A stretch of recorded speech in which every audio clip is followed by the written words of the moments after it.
Alléluia. Alors, bien aimés, aujourd'hui nous allons voir les arrêtés, les décrets, les desseins et les volontés et souhaits de Dieu.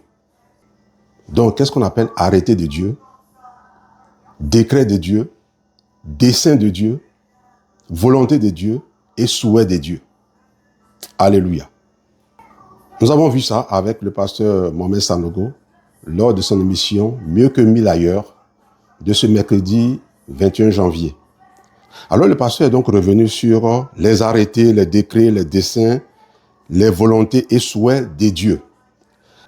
Vous savez, dans notre monde, notamment en Côte d'Ivoire, les décrets sont au-dessus des arrêtés. Donc il y a décret, il y a arrêté. Si vous voulez, il y a loi, décret, arrêté, ainsi de suite. Voilà. Loi, décret, arrêté, décision, ainsi de suite. Mais avec Dieu, les arrêtés sont au-dessus des décrets. Donc il y a d'abord arrêté et puis il y a décret. Voilà, c'est ça. Donc les arrêtés de Dieu sont des jugements définitifs. C'est le cas dans Genèse 6,13 où les fils de Dieu, c'est-à-dire les anges sont venus sur la terre et ont couché avec les filles des hommes.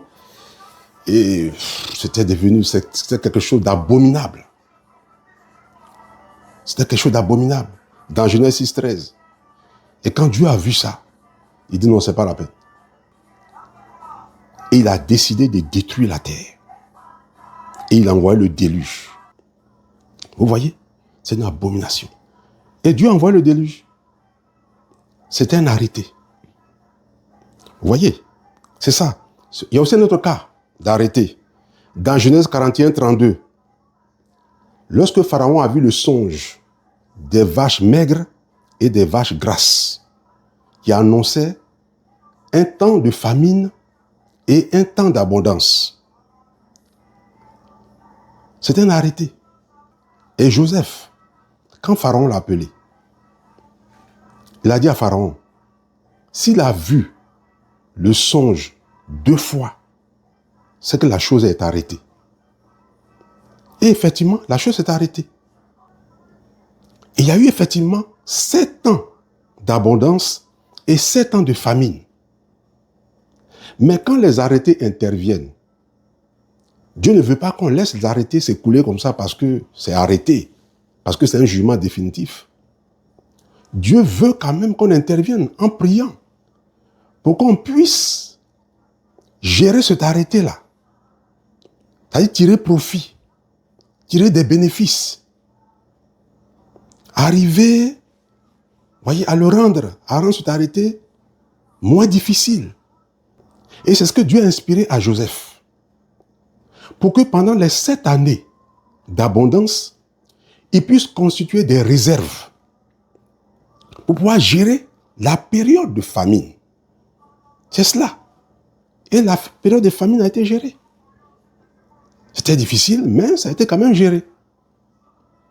Vous voyez, ça n'a pas été catastrophique. C'est cela. Donc, un arrêté, c'est un jugement définitif, mais on peut intercéder et Dieu peut nous montrer des voies pour arriver à le gérer, pour arriver à l'atténuer un peu, pour arriver donc à tirer profit, à en tirer des bénéfices. Voilà. Par contre, un décret de Dieu, c'est aussi un jugement, mais qui n'est pas définitif. Comme le cas de Ninive. Dieu dit à Jonas d'aller dire aux Ninivites de se repentir, sinon il va les détruire.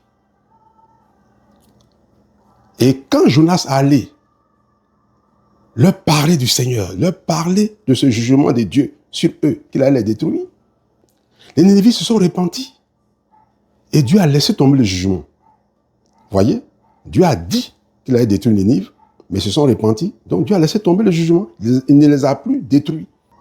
Le décret, c'est aussi l'exemple de Nebuchadnezzar dans Daniel 4, 24, où Dieu a aidé Nebuchadnezzar à conquérir des terres, à conquérir des territoires. Et Nebuchadnezzar a commencé à s'enorgueillir.